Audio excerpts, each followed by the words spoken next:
Good morning, welcome to Headline Focus here live on Core Politics with me, Rob Double. It is Thursday the 16th of November 2017. Let's have a look at what's making the news today. So to start off with, in the Times newspaper, EU citizens in the UK. Now the number of EU citizens working in the UK rose to a record high in the year after the Brexit vote. 2.37 million EU workers were working in the UK from July to September this year, up 112,000 on the previous year. This refutes obviously the claims that happened during the referendum and indeed past the referendum result as well, that there was going to be a Brexodus, a exit of a large number of talented European staff and personnel from across all sectors in the UK. Very interesting article there. Pick up at Times if you're interested in that. Next up in the Mirror, schools in Theresa May's constituency are having to beg parents for cash to combat government cuts. The Mirror is reporting that Robert Pigott Infants and Juniors School in Berkshire has asked parents for £190 a year for each child to pay for pens, books and glue.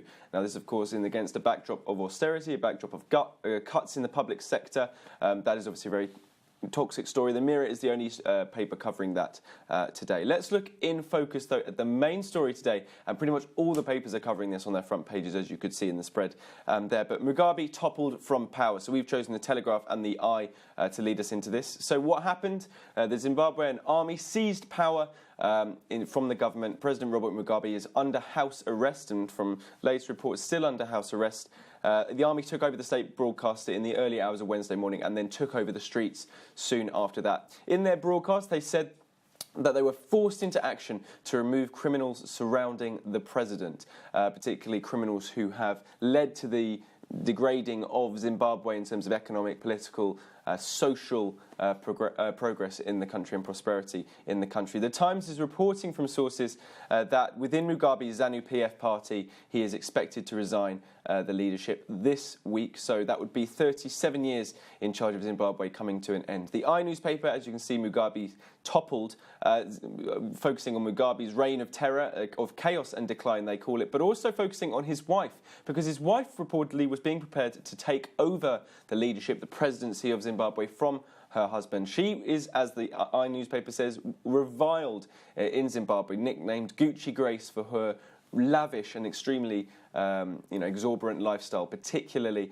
in the context of the economic decline happening in Zimbabwe. Undoubtedly, perhaps some reason for the president's downfall.